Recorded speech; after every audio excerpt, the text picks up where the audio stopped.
성도 여러분, 혹시 살아가면서 변호사를 만나신 경험이 있으신가요? 변호사를 만날 일은 없어야죠. 네, 변호사 하면 어떤 이미지가 떠오르십니까? 억울한 사람을 대신해서 변론해 주는 사람, 때로는 죄가 뻔히 드러난 사람도 어떻게든 무죄로 만들어주는 사람, 그런 이미지가 떠오르지 않습니까? 아브라함 링컨 대통령이 변호사 활동을 했을 때 의뢰인들에게 자주 들려주었다고 알려진 재미있는 우화가 있습니다. 숲속 동물 왕국의 족제비가 닭을 훔쳐 먹은 죄로 재판을 받게 됩니다. 그러니까 판사는 원숭이였고 족제비는 머리 좋은 여우를 변호사로 선임합니다. 문제는 족제비의 죄가 너무나도 명백했다는 겁니다.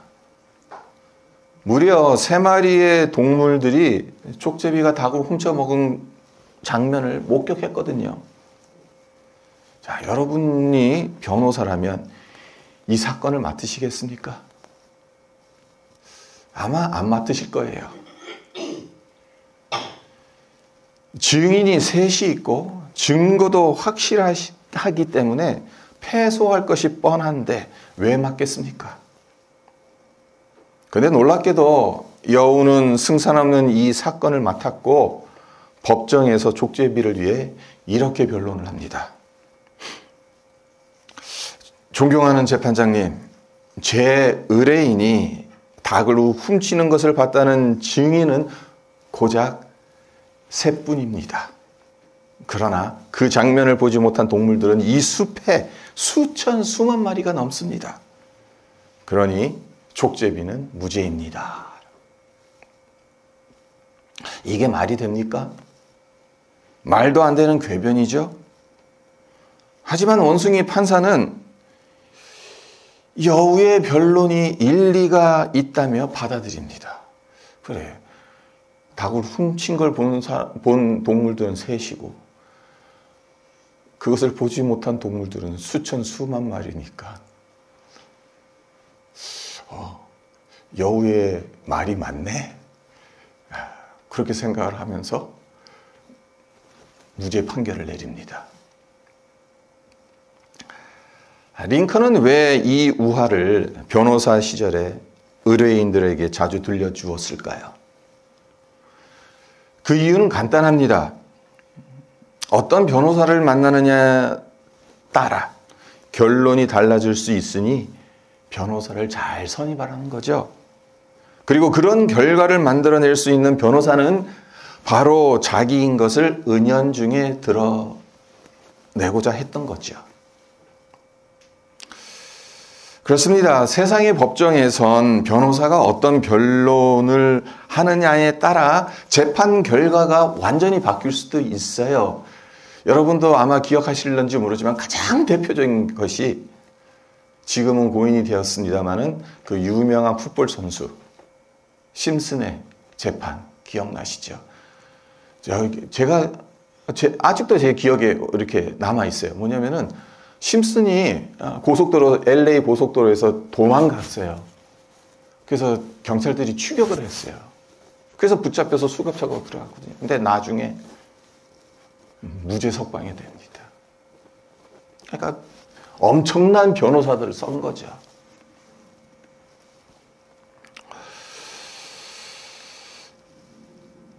세상의 법정에서는 이게 가능해요. 하지만 하늘의 법정에서 이것이 가능하겠습니까? 가능하지 않습니다. 왜 그렇습니까? 하나님 앞에선 증거를 인멸할 수 없기 때문입니다. 모든 증거가 밝히 드러납니다. 하나님께서 나의 일거수일투족을 다 지켜보십니다. 내 마음과 생각, 은밀한 죄까지 다 들춰내세요. 여우 같은 변호사가 억지 주장을 늘어놓는다 하더라도 하나님 앞에서는 통하지 않습니다. 그래서 우리는 무조건 유죄 판결을 받을 수밖에 없습니다. 그럼 우리에겐 희망이 없는 걸까요? 희망이 있죠. 왜 그렇습니까?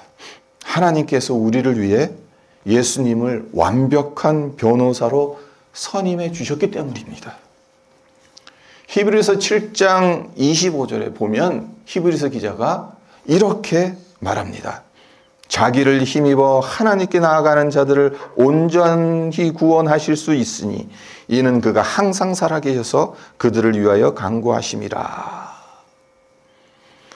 그러니까 예수님을 가리켜서 자기를 힘입어 하나님께 나아가는 자들을 온전하게 구원하실 수 있는 분이다라고 히브리서 기자가 소개를 하고 있죠.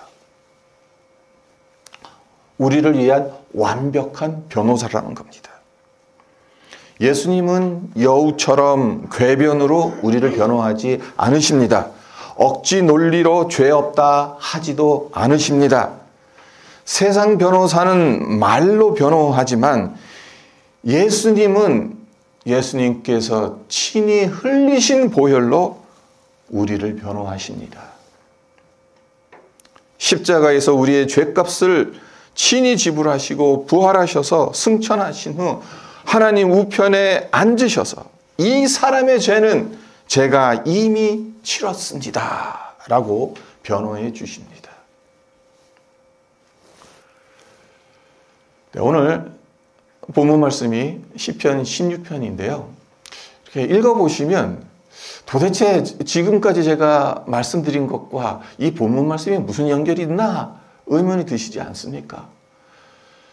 시편 16편을 읽어보면 그냥 다윗의 개인적인 고백처럼 들리지 않습니까?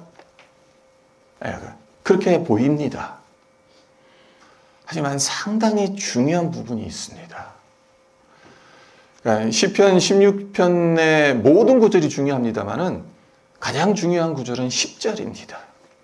10절이 왜 중요하냐면은 이 구절은 이제 신약에 가서 보면은 예수님의 부활을 이야기할 때 이 시편 16편 10절이 인용되기 때문에 그렇습니다.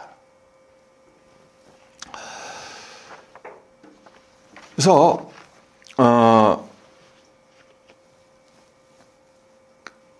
그러니까 사도 베드로와 사도 바울이 예수님의 복음을 전할 때 이 시편 16편 10절 말씀을 인용을 하거든요.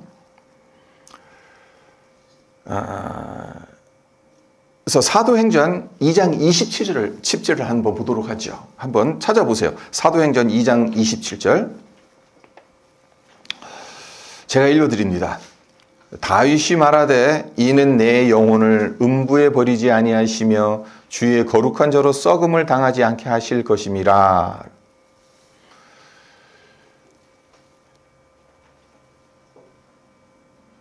지금 오순절 날 사도 베드로가 성령 충만을 받고 복음을 전하지 않습니까?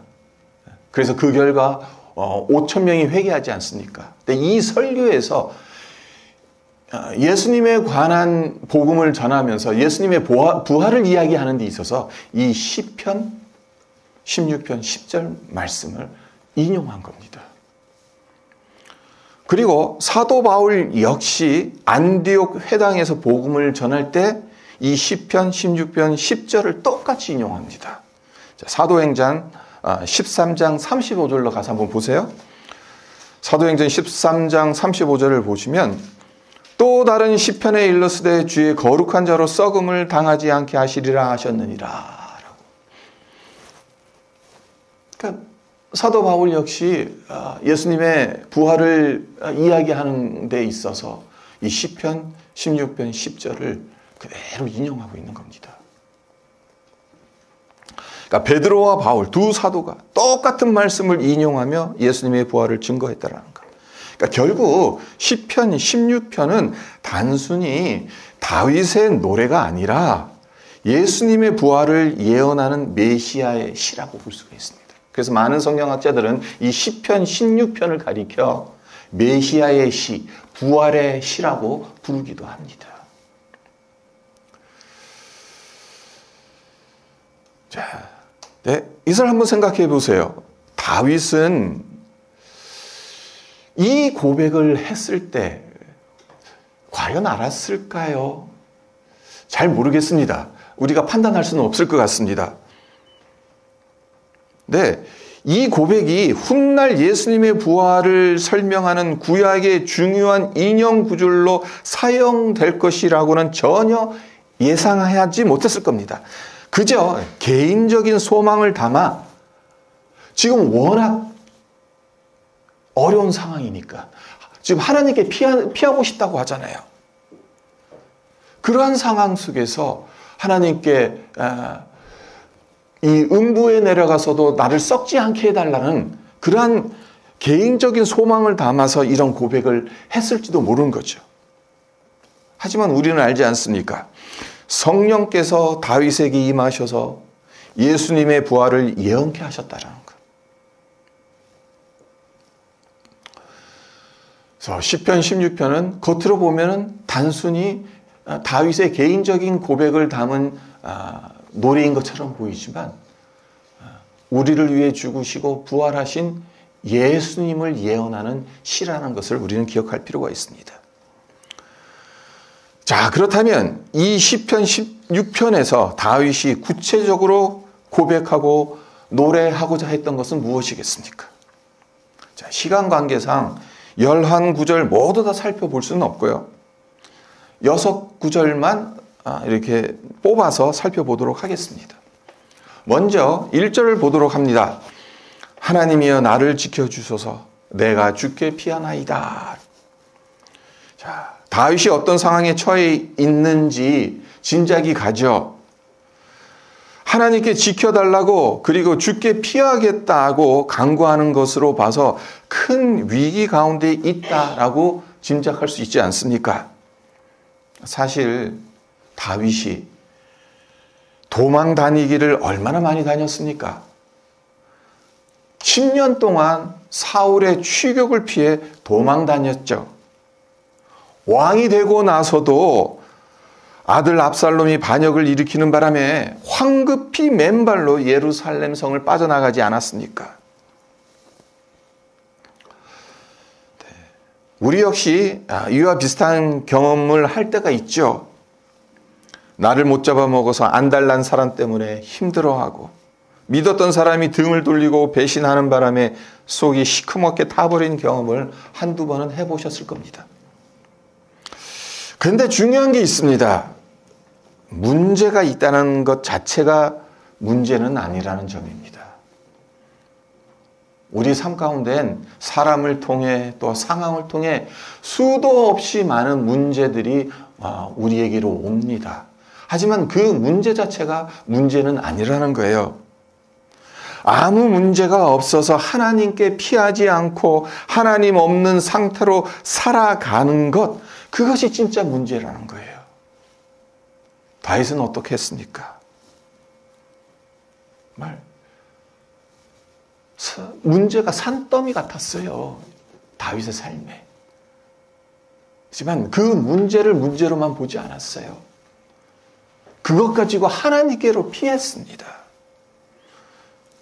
하나님께 피하니까 다윗이 두려워하지 않을 수 있었습니다. 자, 2절 이하 12절까지 한번 눈으로 한번 빠른 속도로 한번 읽어보세요. 이 2절서부터 11절까지 다윗이 고백을 하고 있는데 두려움이나 걱정이나 근심 같은 것을 찾아볼 수 있습니까? 없습니다. 고백하는 내용들, 찬송하는 것들, 그런 것들만 찾을 수 있습니다. 이런 걸 보면 우리가 두려워하고 걱정하는 이유가 하나님께 피하지 않고 내 힘으로 살려고 하기 때문은 아닐까 하는 생각이 듭니다. 내 힘으로 살면 내 힘으로 그 문제를 해결하려고 하면 아무리 작은 문제라 하더라도 실망합니다. 두렵습니다. 걱정이 됩니다. 하지만 하나님께 피하면 아무리 큰 문제라 하더라도 그 문제로 보지 않을 수가 있습니다. 그러니까 담대할 수가 있는 거죠. 주의 지팡이와 막대기가 나를 안위하신다는 것을 믿기 때문에 사망의 음침한 골짜기로 다닐지라도 두렵지 않을 수 있는 겁니다. 다윗이 죽게 피하겠다라는 이 고백, 그것은 단순히 내가 무서워서 주님께 피하겠습니다, 그런 고백이기도 하죠. 하지만 내가 가지고 있는 이 문제를 내가 풀겠다는 게 아닌 거예요. 하나님께 가지고 가서 하나님께서 해결해 주실 것을 원하는 거예요. 이 고백을 드리는 거죠. 그리고 2절로 넘어갑니다. 내가 여호와께 아뢰되 주는 나의 주님이시오니 주밖에는 나의 복이 없다 하였나이다. 자, 성도 여러분, 우리는 주님 아닌 다른 것에서 복을 찾을 수 있습니까? 그렇게 생각하십니까?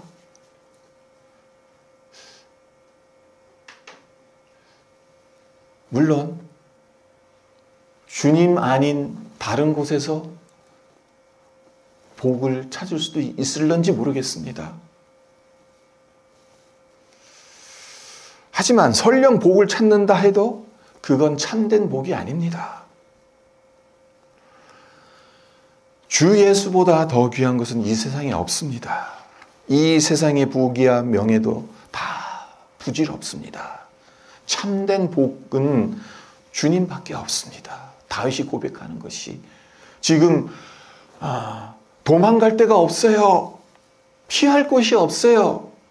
그래서 사방이 막혀 있습니다. 그래서 하나님께 피합니다.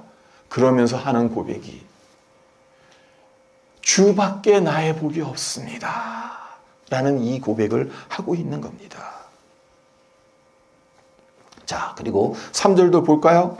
땅에 있는 성도들은 존귀한 자들이니 나의 모든 즐거움이 그들에게 있도다. 하나님께서 땅에 있는 성도들을 존귀한 자들이라고 인정해 주고 계시죠. 그러니까 하나님의 모든 즐거움이 성도들에게 있다고 말씀해 주신다.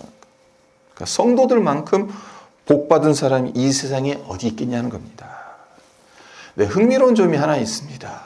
자, 2절과 3절을 함께 엮어서 한번 보세요. 2절은 누가 한 말이겠습니까? 다윗이 한 고백이겠죠. 네, 3절은 다윗이 한 고백처럼 안 보이죠. 예. 3절은 하나님께서 하신 말씀처럼 들리지 않습니까?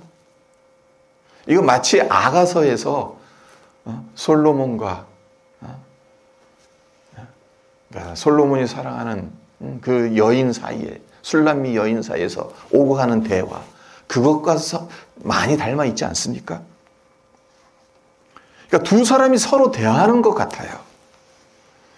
도망치는 중에 하나님께 피했던 다윗이 2절에서 주는 나의 주님이십니다. 주밖에는 나의 복이 없습니다 라고 고백을 하는 거고, 3절에서는 메시아 되시는 주님께서 그래 성도들은 존귀한 자들이다 이렇게 응답하시는 것처럼 보입니다.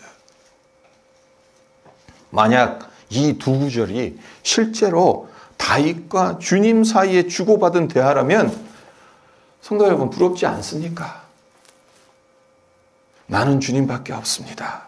주님밖에는 나의 복이 없습니다. 주님이 나의 전부이십니다 라고 고백하는 다윗, 그리고 그런 다윗에게 너는 존귀한 자다, 나의 모든 즐거움이 너에게 있다 라고 말씀해 주시는 주님, 우리 역시 주님과 이런 대화를 나누며 살아가면 얼마나 좋겠습니까? 자, 6절로 넘어갑니다. 내게 줄로 재어준 구역은 아름다운 곳에 있으며 나의 기업이 실로 아름답도다. 자, 다윗의 이 고백을 묵상하면서 전 이스라엘 백성들이 가나안 땅에 들어가서 땅을 분배받던 장면이 떠올랐는데요. 하나님께서 각 지파에게 토지를 분배하실 때 어떤 방식을 사용하셨죠? 제비뽑기 하셨잖아요. 자, 여기서 어떤 분은 이런 생각을 하실 수도 있을 것 같아요. 아니, 하고 많은 방식 중에 제비뽑기라니. 너무 대충 한 거 아니야? 제비 뽑아서 운 좋으면 좋은 땅 갖는 거고, 운 나쁘면 그냥, 야, 뭐자, 산만 있고, 그냥. 그러니까 제비 뽑는 거는 한마디로, 운이라고 생각을 하잖아요. 우리 보통 사람, 세상 사람들은. 하지만 그렇지 않잖아요. 성경에서 말하는 제비 뽑기는 하나님의 간섭하심을 상징하지 않습니까? 하나님은 대충 하시는 분이 아니잖아요. 각 지파에게 가장 알맞은 땅, 가장 필요한 땅을 정확히 나눠 주셨습니다. 이스라엘 백성들이 하나님의 이런 마음을 헤아렸더라면 어떻게 해야 되는 것이겠습니까? 감사의 고백을 드려야 되는 것 아니겠습니까? 하지만 그렇게 하지 않은 지파가 있었어요. 꼭 문제가 있는 사람이 있죠. 꼭. 어느 지파였는가 하면 요셉 자손들이었어요. 자, 여호수아 17장 14절입니다. 제가 읽어드리겠습니다. 요셉 자손이 여호수아에게 말하여 이르되 여호와께서 지금까지 내게 복을 주심으로 내가 큰 민족이 되었거늘 당신이 나의 기업을 위하여 한 제비 한 분깃만 내게 주심은 어찌함이니까. 자, 요셉 지파는 어떤 지파입니까? 요셉은 야곱이 죽었을 때 다른 지파들은 각 지파별로 시몬이면 시몬 뭐 그런 식으로 한 아들에게 하나씩의 축복을 줬잖아요. 근데 요셉에게는 어떻게 했습니까? 두 몫을 주죠. 바로 에브라임과 므낫세. 그러니까 지금 요셉 자손들은 어떻게 생각을 하는 겁니까? 우리는 두 지파다. 한 지파가 아니야. 우린 두 지파야. 그러니까 당연히 두 몫을 나눠줘야 되는데 제비뽑기 하는 거 두 번 하게끔 해줘야 되는데 왜 한 번 하게 해주냐. 지금 그 뜻이에요. 그래서 왜 이렇게 하냐? 여호수아에게 따지는 거예요.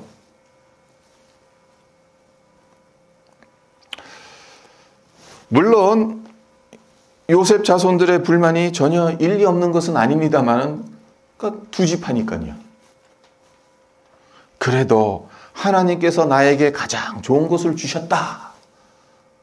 이렇게 믿고 받아들이면 얼마나 좋습니까? 그러면 감사할 수 있지 않겠습니까?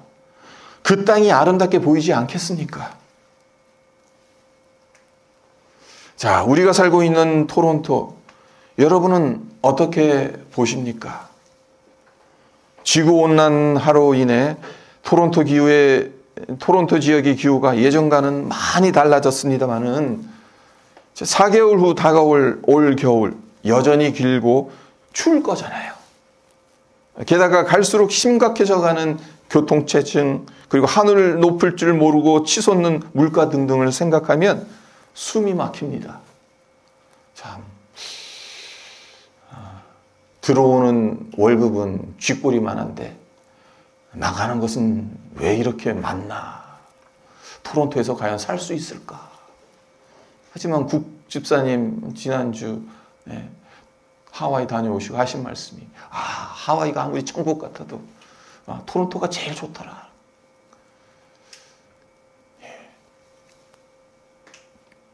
자, 믿음의 눈으로 보면 현실의 눈으로 보면 참 숨이 턱턱 막혀요.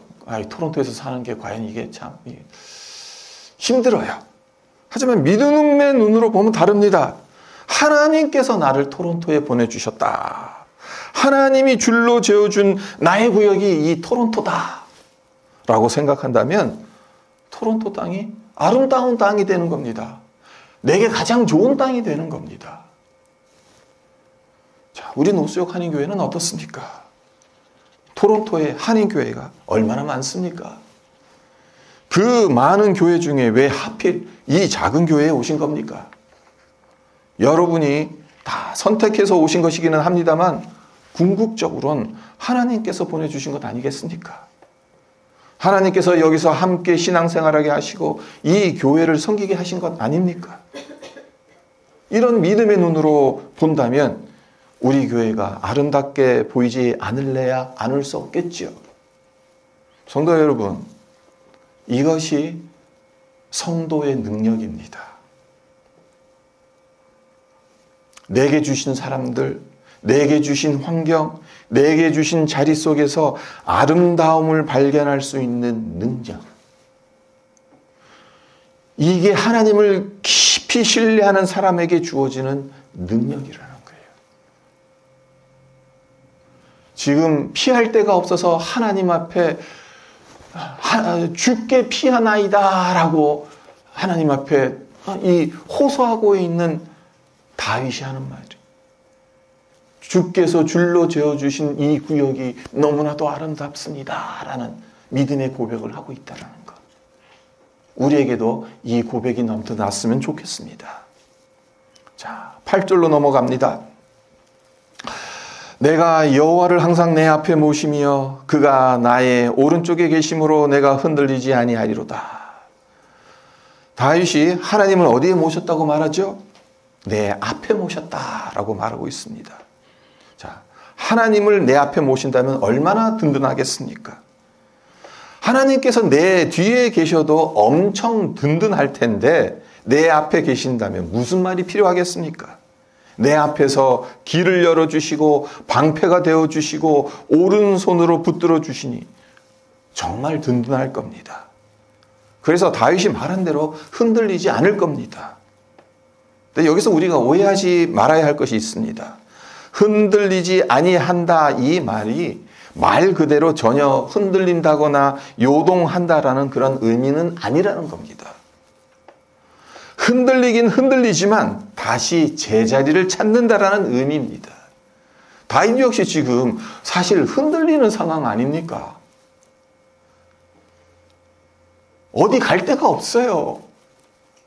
당연히 흔들리죠. 근데 제자리를 찾을 수 있다는 겁니다. 어느 누군가가 흔들고 어떤 상황이 흔들면 당연히 흔들립니다. 하지만 하나님께서 오른쪽에 계셔서 흔들리는 우리를 붙들어 주시기 때문에 완전히 넘어지는 건 아닙니다. 다시 똑바로 일어설 수 있는 겁니다. 자, 11절을 살펴보면서 오늘 말씀을 맺도록 하겠습니다. 주께서 생명의 길을 내게 보이시리니 주의 앞에는 충만한 기쁨이 있고 주의 오른쪽에는 영원한 즐거움이 있나이다. 자, 이 구절에 따르면 성도의 삶은 뭐라고 정의할 수 있습니까? 기쁨이죠. 즐거움이죠. 성도는 어떤 상황 속에서도 기쁨을 빼앗기지 않는 자들입니다. 왜 그렇습니까? 주님과 함께하는 길이 생명의 길이라는 것을 믿기 때문에 그렇습니다. 네, 그 생명의 길은 어떤 길이죠? 넓은 길입니까? 아닙니다. 좁은 길입니다. 하지만 그 좁은 길이기에 세상이 줄 수 없는 큰 기쁨과 영광이 있는 겁니다. 케이티 데이비스라는 여성이 있습니다. 미국 테네시주 내시빌의 다복한 가정에서 태어나 자란 사람인데요. 대학교 진학을 앞두고 잠시 우간다로 봉사 활동을 갔다가 그곳에서 고아 아이들을 만나게 됩니다. 네, 봉사 활동을 마치고 집으로 돌아왔는데도 그곳에서 만났던 고아 아이들이 눈에 밟히는 거예요. 특히 한 아이가 그녀에게 엄마라고 불러도 되냐는 말이 그녀의 머리에서 떠나지를 않습니다. 그래서 대학 진학도 포기하고 금수저의 삶 또한 내려놓고 우간다로 돌아가서 그곳 아이들의 엄마가 됩니다. 14명의 아이들을 입양해서 친자식처럼 돌봅니다. 다복한 가정에서 태어나고 자랐으니까 고생이라고는 단 한 번도 해본 적이 없을 거 아니겠습니까? 네, 열악한 환경 가운데서 아이들을 키웠으니까 얼마나 힘들었겠습니까?